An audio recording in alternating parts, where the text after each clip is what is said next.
In Kiribati, the people are very, very friendly.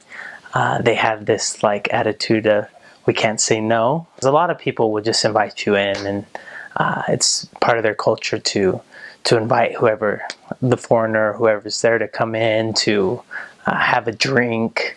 Some culture tips in Kiribati. There's some things. A lot of people, you're sitting on the ground, so you need to keep your legs crossed.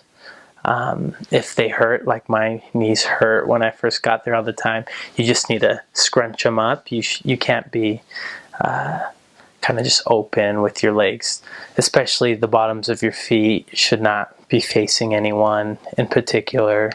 It's kind of a sign of disrespect. But yeah, they're very friendly, kind. Some things to be aware of is if there's some problems within the family, or if you come across people maybe fighting or doing something like that, it's in the Kiribati culture to not engage into family matters. So, for example, if you saw someone hurting someone else and it was the husband and wife, you're not supposed to come and break that off, but you wait for the proper authority to come and do that. That's one thing I kind of had a hard time with, but yeah, you're not supposed to involve yourself in those situations, and because if you do, then it's really a sign of disrespect towards them. When I was in Kiribati, they would always feed us every night. We'd always have a dinner appointment. Whether these people had the money or not, they found a way to feed us, whether it was a small dinner or whatnot. In Kiribati, the food the staple is rice.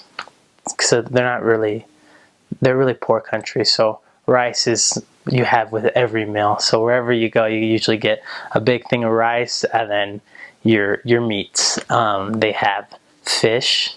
They have a ton of tuna fish. I really enjoyed the tuna fish. I hated fish before my mission, but after going to the Marshall Islands, I really liked the tuna fish, and as well as other fish. But the fish is really cheap. That's how they get their food a lot of times. A lot of them go fishing.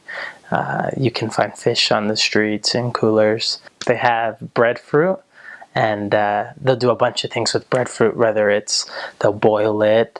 My favorite was when they fried it, so they cut it into little chips, and then they would fry it in oil. That was my favorite version of it. They also have a thing called papai. It's kind of like taro. It grows just in like a little swampy area. It doesn't really have a taste to it. I've eaten eel. They have a lot of eel there, which is really tasty. As well as your normal stuff, chicken. Almost everyone owns a pig, a small little pig, and they'll just feed them. And then when they get big, they'll have these things called botakis, where it's just a name for a big party, where they get together and they'll usually kill the pig and roast it, do it a bunch of different ways, whether they barbecue it and whatnot. They also have papaya. Kiribati is actually not too hard to learn as opposed to, I don't know, like I think it's even easier than things like Spanish and South American, Portuguese and whatnot, just because they don't have a lot of like conjugation and whatnot. It kind of sounds like a more Polynesian language, even though it's in this Micronesia area. Some common phrases from Kiribati: you have hello, which is Maori. How are you? Ko wara. I'm good. Imerurung. As far as pronunciation goes, if you get there's only a few letters. It uses the Roman alphabet, the alphabet that we have in English, and what you see is how it sounds if you can pronounce the letters. So it's written using that. Prior to that, it wasn't actually a written language. I want to say the Protestant missionaries came in the early 1900s, and they standardized the language, at which point now it's kind of changed. But they have an older language and a newer language, but now they're going more towards the newer language, the newer alphabet.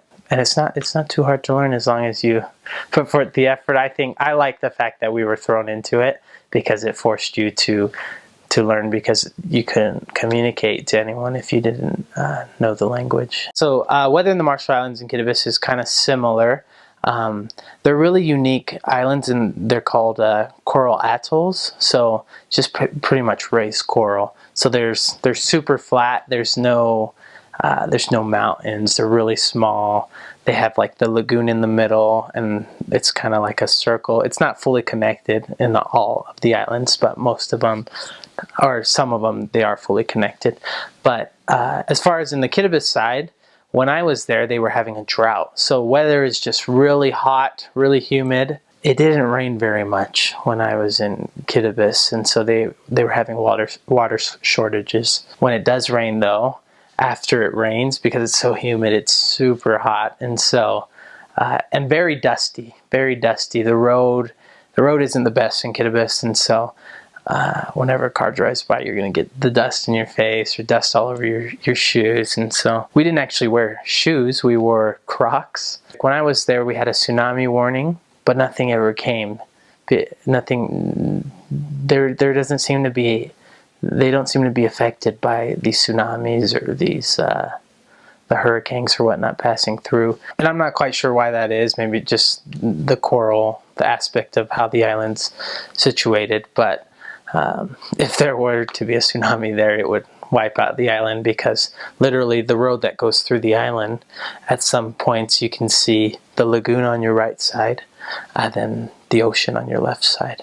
So it's, at some places it's not even 100 yards wide, whereas other places it's a lot bigger. The weather, it's usually hot every day with the occasional rainfall, and then it's hot right after the rainfall. So being aware of being always constantly hydrated is essential. In Kiribati, they use Australian dollars. So you'll be given Australian dollars, or you can go to the bank and exchange there. Their primary mode of transportation is these buses, and the buses can fit. They're just actually big, oversized vans, and they fit 15, 20 people, depending. There's no seat belts or anything like that. There's actually one road that goes through the entire island. I'm talking about the main island, in this sense, Tarawa. Most people live on Tarawa. On these buses, they'll just stop, you'll get on, you'll pay however far you're going, that's how much you're going to pay. Proper bus etiquette: when you want to stop the bus, you just yell, "Ikai tayoka," so they just, "Here please," and they'll just pull over and get out. So the buses don't have any bus stops. You just see a bus, you flag it down, it stops, you get on, and you go to wherever you need to go. So for transportation. As far as shopping, a lot of the stores, they have a lot of secondhand stores for clothing, as well as they have a lot of Chinese stores. So a majority of the businessmen there are Chinese. You'll find things are fairly cheap. Food, on the other hand, as far as vegetables and all that stuff, since it's all imported, it's very expensive. There's a bunch of stores, but there's usually one main big store. They call it Moyles on Kiribati, and that's where you get a majority of your meat. Everything's really expensive in that aspect. The cheapest thing you'll find is fish, which is you can buy on the sides of the street. Maori inang kukurein detayein meroro nighaines me te asua. Angai ia taia va te asua e boni tamerari karoa. Angai e nang tangirira. E tangiria ba sinariki nayarona.